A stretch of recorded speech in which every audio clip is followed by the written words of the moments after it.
Any other question? Nan, do you want to give them some advice? Or I think I saw Mark Getze, our councilman. Any other elected officials? Well, I know Nicole's, but she can't chime in there.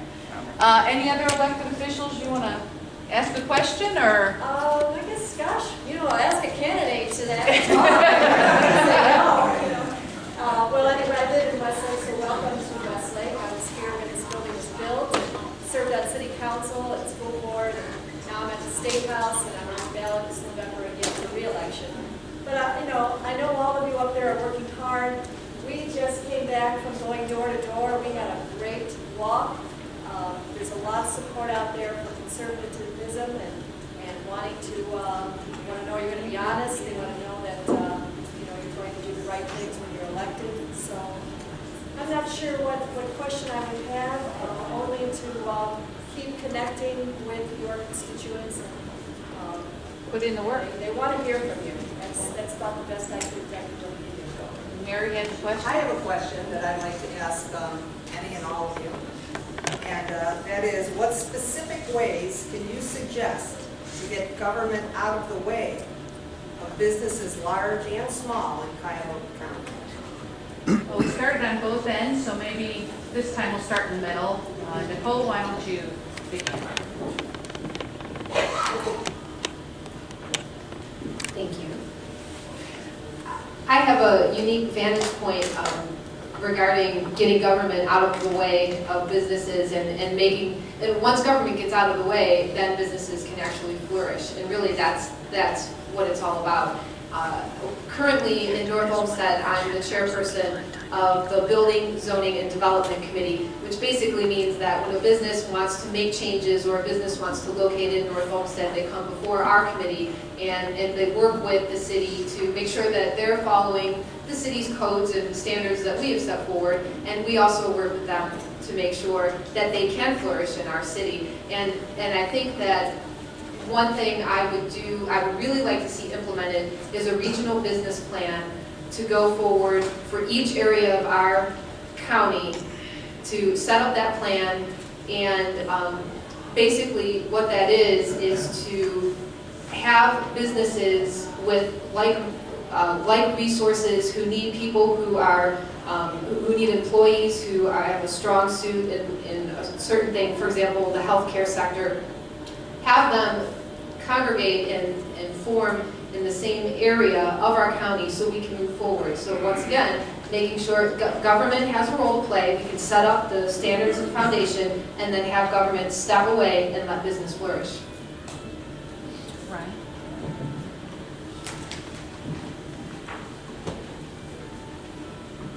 I think Ms. Jones has a good platform to build off of. If I can piggyback off of that. When I think of these questions, I think of my father, who is a contractor and self-employed carpenter, and having discussions with him about government regulation getting in the way of his business. There's entirely too many communities in this county. I believe there's somewhere between 50 and 60. And to tell me honestly that you expect small business owners and self-employed contractors to get licensure in each and every community that they work in is ludicrous. I would advocate that we come up with solutions that are regional. Perhaps cities can band together to propose licensure where you can work in all those various communities if you're self-employed. And I'll leave it at that. Thank you. Whether you're an existing business like Tom Harrison's in North Olmsted or a new business that wants to come to Cuyahoga County right now, there is no one-stop shopping. You have basically multiple agencies. Wait, I'm tying up Tom Harrison. We are tying this man up. Hold my time. Thank you. Thank you. There's no one stop. You have all these competing agencies out there that are trying to help someone, which is ludicrous. When I was chairman of the Planning Commission in Rocky River for 6 years, I implemented simplistic procedures so when someone came in for a new project, they knew who they had to deal with. When that system was starting to get over encumbered, we then went out and hired one economic development director to spearhead and champion the cause of that. I think what the county needs is they need to get all of these organizations that compete for dollars, that compete for love and attention of everyone under one umbrella. Whether it's under the county exec and the council's domain, or it's an actual independent, separate agency, and some of those ideas are being floated out, that's what you have to do. Simplify the process. I agree. I think the process has to be simplified.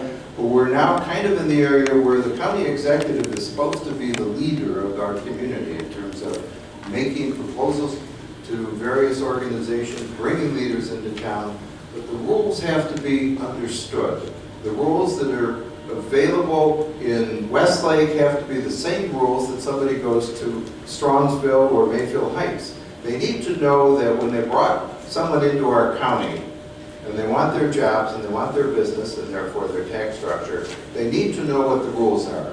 Once we know what the rules are, they follow the rules.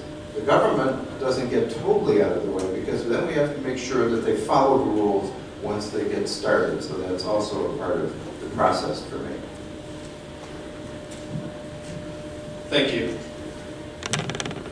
Economic development obviously is a key and critical component to the growth and success of any community. And one of the things that I did early on when I declared my candidacy was come up with an economic development plan that we could strategize with our county government to make it more efficient. We have to get out of the way of these businesses. The concept I came up with was, I called it the creation of economic development zones. So for example, District 1 in Olmsted Falls, because Olmsted Falls is very closely related to the township, could be an economic development zone. The county has an economic development officer, an EDO, that's assigned to that economic development zone to be the single point of contact between the county and the state, and the federal government, to ensure that those businesses and those communities and the chambers of commerce and the local municipalities have the tools they need to be successful. The other thing that's important is we talk about waiting for businesses to come to us. We need to engage in outbound economic development activities. We need to be proactive and make sure that our communities have what they need, but go out and get what they want and bring them here to Cuyahoga County. It's been my experience that if you wait for something to happen to you, nothing happens at all. Thank you.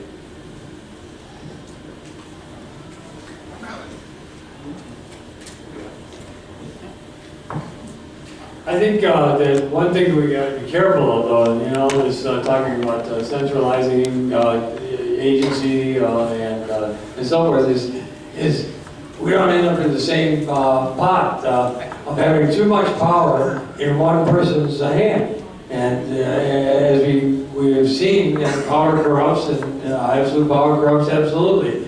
So I think the council's job is going to be, if we have these central heads of economic development, that they be watched carefully by the council to make sure that they're not abusing their power, and also keep tabs on any patronage that might be going on, which is also another temptation of someone with power. Thank you. I believe the statement that was made was, how do we get government out of the way of business trying to grow? If it's in the way, we need to get it out of the way. But government has to exist because that's the way society exists. What we need to do is streamline how we apply for everything. Unfortunately, lawyers have made it a business of making it complicated so that lawyers can interpret what we do. And that's a fact of life. What we need to do is standardize some of the things. And we need to do it at a cellular way. District 1 needs to do it by combining how Westlake and North Olmsted and Fairview Park gets licensing and so on and so forth. We need to streamline it so that businesses. I can only finish up by saying I remember the little girl that had the health department on her because she opened a Kool-Aid stand. That's a sad statement on today's society. We need to change that.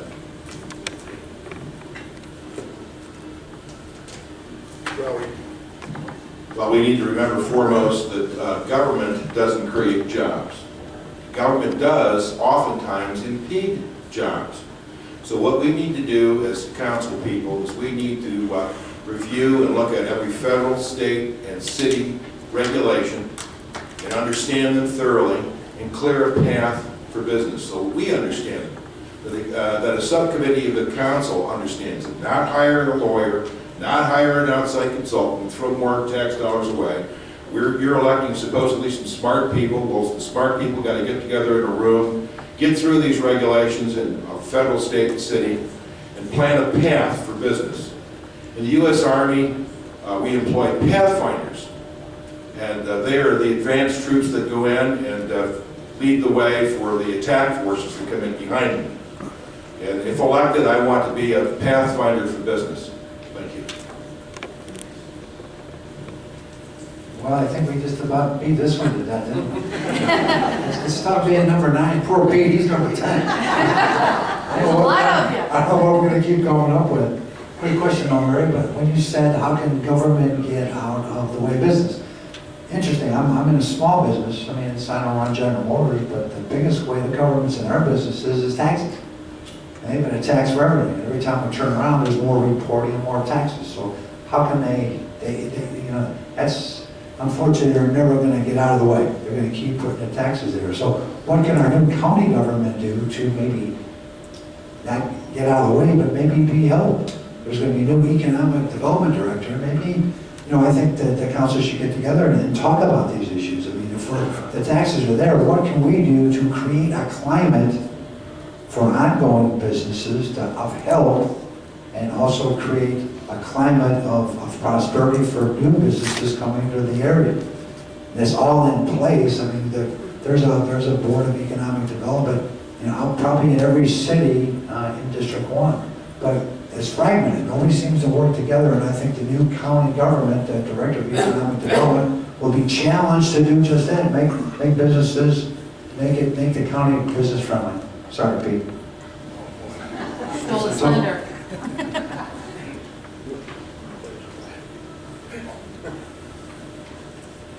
I believe I'm running for this position not to get government out of the way of business. I believe we're there to try and promote business no matter how we can do it. The checks and balances of that is the council judging the executive and vice versa. My friend next to me, Tom Harrison, is in a facility that is old, but he's made good use of what I'm going to consider to be existing infrastructure. They made a business of it. They paid taxes with it. I'm probably pretty sure that the government hasn't really helped him to thrive, but he's worked his butt off to make it what it is today. But he took advantage of the existing infrastructure that was available at the time. There is plenty of infrastructure in the city of Cleveland to build and rebuild certain things. We have the opportunity to reuse that infrastructure. The residents of the city of Cleveland can't support paying for the infrastructure. There's not enough of them. That red thing means I'm done, right? Yes, it does. Thank you very much.